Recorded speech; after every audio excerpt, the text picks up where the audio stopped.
جی صبح ہدایت میں ایک بار پھر پروگرام میں حاضر ہیں اور آپ کی کالز کا سلسلہ جاری ہے. آپ بھی بات کر سکتے ہیں, کچھ اگر واقعات شیئر کرنا چاہیں اس وقت 2005 کے زلزلے کے دن میں اگر آپ نے کوئی ایسی کیفیت میں آپ بھی دوچار تھے, کوئی بھی آپ کا عزیز و قارب اس میں شہید ہوا ہے, آپ بات کر سکتے ہیں. اور ویسے اب تمام جو پاکستانی اس وقت 90,000 جو اموات ہوئی ہیں ان کی آج برسی ہے, تو سب دل دکھی ہیں.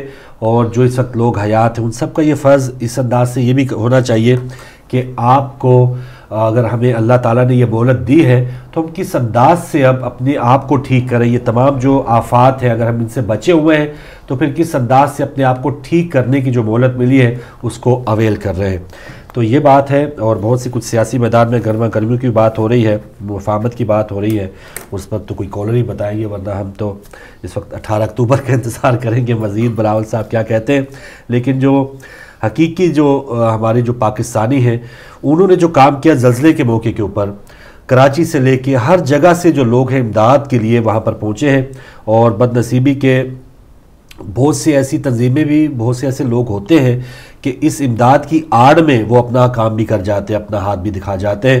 ایسی تعداد میں لوگ بہت کم ہیں, لیکن جو مجموعی طور پہ جو پاکستانیوں نے جو ثبوت دیا تھا یکجہتی کا اور ان لوگوں کے دکھ درد میں جو شامل ہوئے تھے وہ بھی ایک دیتنی تھا, اور اس کی بھی مثال ہماری تاریخ میں نہیں تھی. جی بالکل.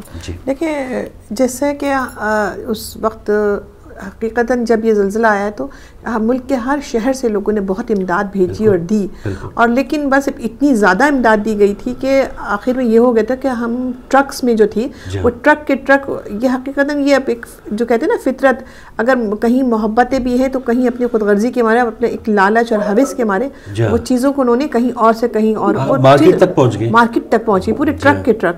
ایک کالر ہے ہمارے ساتھ. السلام علیکم. ہاں جی السلام علیکم. وعلیکم السلام. جی بھائی نواز شریف آپ کو کو ہماری دعائیں, ہم اس وقت ماشاء اللہ تم سے بات کر رہے ہیں. اچھا چنگیزی صاحب, ماشاء اللہ ماشاء اللہ, بڑی مہربانی چنگیزی صاحب. ہم نے سب کے مومنین کو جتنے بھی ہیں سب کو یاد کی, اور دوستوں کو بھی ہم نے بہت دعائیں کی, اور خاص کر جو کوئٹے میں جو تکلیف میں ہمارے مومنین اور پاکستان میں جو تکلیف کے لیے ان کے لیے, اور ان کے لیے تو خاص طور سے ہم نے دعائیں. ہم جمکران گئے کل, مولا ان کے لیے ہم نے دعائیں کی سارے مومنین, اور افضل حیدر صاحب ان کی پرسوں ڈیتھ ہوئی غریب کے, ان کے لیے بھی ہم نے بہت دعائیں کی. اور مسجد جمکران میں ہم نے سارے مومنین کے لیے بہت بہت دعائیں کی. بس میں صرف 2 لائن پڑھتا ہوں مسجد جمکران پر. جی بسم اللہ, بسم اللہ. ہم دعائیں کرتے ہیں. بسم اللہ الرحمن الرحیم.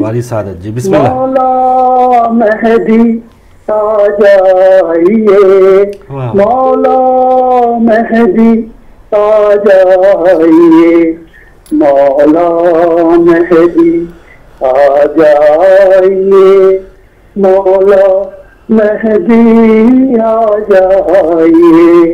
ہم جمکران اور سہلا گئے عشقوں کہ اپنے عریضے لکھے, ہم جمکران اور سہلا گئے عشقوں کہ اپنے عریضے لکھے. گریا کیا اور نمازیں پڑھی جوت کل بس میں سب کر لیے. ہر جا گزارش کیا جائیے, ہر جا گزارش کیا جائے, مولا مہدی آ جائیے. خط اپنا کرتا ہوں اس پر تمام, ہے میر بھی آپ کا ایک غلام, ہے صبح جعفر کی بھی التجا کیجے طلب اب ہمیں یا امام. یا آپ تشریف لے آئیے, یا آپ تشریف لے آئیے, مولا مہدی آ جائیے. دیدار کی آخری آس میں خط لکھ رہا ہے یہ خادم تمہیں، مولا مہدی آ جائیے، مولا مہدی آ جائیے، مولا مہدی آ جائیے۔ سارے بھائی سارے مومنین کے لیے ہماری دعائیں اور دعا کرتے ہیں، سارے مومنین کے لیے دعا میں یاد رکھیے، اور انشاءاللہ مشہد جائیں گے کل مزید انشاءاللہ دعا کریں گے، اور سارے مومنین کو یاد رکھیں گے۔ ضرور رابطہ رکھیے گا چنگیزی صاحب، بڑی مہربانی سر۔ جی بالکل جی کرا دیں اللہ ان کی مغفرت کرے۔ ہو رہے تھے کے لیے دعائیں کی ہیں آپ سب ناظرین سن رہے ہیں۔ جی جزاک اللہ بہت مہربانی۔ مقصود حسین سید صاحب، طیب علی چنگیزی صاحب آج زیارات پہ نکلے ہیں، مولا آپ کی یہ حاضری قبول فرمائے، آپ کی دعائیں برلائیں انشاءاللہ ہمارے لیے جو آپ کر رہے ہیں۔ افضال حیدر صاحب جو ان کی وفات ہوئی ہے، اللہ تعالیٰ ان کے درجات بلند فرمائے۔ بہت مہربانی آپ کی کہ آپ نے ہمیں وہاں پر جا کے یاد رکھا، دعاؤں میں آپ نے یاد رکھا۔ جی اور ہم بات کر رہے ہیں 2005 زلزلے کی اور زلزلہ متاثرین کی امداد کی، پاکستانیوں کے جذبے کی، جو اب آہستہ آہستہ اس وقت ہم زیادہ شاید اپنے میں لگ گئے ہیں، اور سبق جو سیکھنے کا ایک مرحلہ ہونا چاہیے تھا، جو سبق ہمیں ملنا چاہیے تھا، ہم نے وہ سیکھا نہیں کہ کس انداز سے پھر اپنی غلطیوں کو چیک کرنا ہے اور غلطیوں کو دہرانا نہیں ہے۔ اب اور بھی بدترین صورتحال اخلاقی طور پہ جو پستیاں ہیں جو اس وقت 2005 میں تھی، اب اس سے بڑھ چکی ہیں، بجائے کہ کم ہونے کے۔ اخلاقی طور پہ ہمارا جو معیار ہے یا جو ہمارا ایک امتیاز ہوتا تھا دیگر معاشروں میں یا دیگر قوموں سے، وہ آہستہ آہستہ اس کی کمیاں ہو رہی ہیں۔ بڑوں کا جو احترام تھا، چھوٹوں سے جو محبت تھی، ایک دوسرے کا جو خیال رکھنے کا جو طریقہ کار تھا، وہ بجائے کہ بڑھنے کے وہ کم ہوا ہے۔ تو اس کو اس طرح نہیں رہنے دینا، انشاءاللہ اس میں امپرومنٹ لانی ہے، اور یہ اسی وقت آ سکتی ہے جو لوگ اس وقت شعور رکھتے ہیں، جو بیدار ہیں، وہ جاگے، وہ ہمت کریں۔ یہ کم لوگ ہوتے ہیں کہ جن کی وجہ سے معاشرے میں بگاڑ آتا ہے، لیکن وہ کامیاب اس وجہ سے ہوتے ہیں کہ جو ٹھیک ہے وہ خاموش رہتے ہیں۔ تو خاموشی توڑ کے ان جو بگاڑ لانے والے لوگ ہیں ان کی ہم نے بات کہہ لیں کہ ان کی دبانی ہے، یا ان کی جو بھی ایک میسیج ہے یا جو بھی ان کا طریقہ کار ہے اس کی مذمت کرنی ہے، اور پھر اپنے معاشرے کو اسی انداز سے چلانا ہے، یا اسی انداز سے وہ دیکھنا ہے کہ جس کا خواب پاکستان میں قائد اعظم رحمۃ اللہ علیہ نے دیکھا تھا۔ تو کمیاں ہیں، بہت سی کمیاں ہیں، لیکن ایسے دنوں میں ہم نے اپنا گریبان چیک کر کے، دیکھ کے، غلطیوں کا احساس کر کے آگے بڑھنا ہے، تاکہ ہمیں کچھ بہتر ہماری منزل مل سکے۔ جی دیکھیں، ایک تو یہ ہے کہ ہم عام دنوں میں بھی جیسے روٹین میں اگر ہوتا ہے تو ہم اب ظاہر ہمیں ہر وقت کہا ہے کہ آپ اپنی کوشش کیجئے کہ آپ نیک عمل کریں، نیک کام کریں، مطلب اپنی ایک جستجو رکھیں اپنی زندگی میں کہ ہمیں برائیوں سے بچنا ہے۔ لیکن کچھ مواقع ایسے آ جاتے ہیں کہ وہ ایک زیادہ آپ کو موقع مل جاتا ہے کہ آپ اپنی جو ہے ایک اپنی کہنا ان کی مدد کرنے کا، ان کا مطلب خیال رکھنے کا، ان کے اپنے ایک اعمال کو اچھا بنانے کا ایک زیادہ آپ کو ذریعہ مل جاتا ہے۔ جیسے عید ہے، بقرعید ہے، ویسی عید الفطر ہے، رمضان ہے، کچھ مہینے ایسے ہو جاتے ہیں، اور کچھ جیسے کہ یہ آفات ہیں ایک ہوتی ہے نا، آ جاتی ہیں، تو اس میں ہمیں اپنے وہ جو ایک ہے نا احساسات، جذبات کو اتنا زیادہ اپنے مطلب پہ حاوی کریں کہ ہم نے یہ کرنا ہے، ہم نے یہ کرنا ہے، مطلب ایک اپنے نفس سے یہ پیچھے لگے رہیں کہ آپ نے وہ عمل کرنا ہے ہوئے نا کہ ہمیں یہ عمل سے روکتی کیا چیزیں ہیں۔ ایک تو ہمیں وہ لسانی جو ہمارے اندر تعصب بڑھتا جا رہا ہے کہ ہاں جی وہ جو جہاں پر بھی مسئلہ ہے وہ تو پنجابی ہیں یا پنجاب کے ہیں یا کشمیر کے ہیں، ہم کیوں جائیں؟ یا اگر کوئی مسئلہ ہے، ہاں جی وہ تو شیعہ مر رہے ہیں یا شہید ہو رہے ہیں، ہم کیوں جائیں؟ تو یہ جو لسانی تعصب ہے، مذہبی فرقہ وارانہ تعصب ہے، یہ ہمیں اس نیک کام سے روک رہا ہے۔ تو ان تمام زنجیروں کو ہم نے توڑنا ہے انشاءاللہ۔ ایک اور کالر، السلام علیکم۔ وعلیکم السلام فاروق بھائی۔ جی شاہ صاحب بسم اللہ۔ میں 1 منٹ کے لیے پھر حاضر ہوا ہوں۔ ضرور ضرور۔ پہلی تو بات یہ ہے کہ میرا کسی پارٹی سے بھی کوئی تعلق نہیں، نہ میں کسی پارٹی کو سپورٹ کرتا ہوں، نہ ہی میں ووٹ دیتا ہوں۔ آپ آزاد امیدوار ہیں، جاوید ہاشمی ہیں آپ اس وقت جاوید ہاشمی جی نہیں، خدا نہ کرے ہم ان جیسے ہوں۔ اچھا، تو بات یہ ہے کہ میں یہ سمجھتا ہوں کہ مبشر لقمان نے بھی اگلے دن آئینہ دکھایا تھا۔ اچھا، اگر وہ مبشر لقمان کا آئینہ دکھانا جو تھا، اگر اس کو دیکھ کر پھر وہ اس کا ثبوت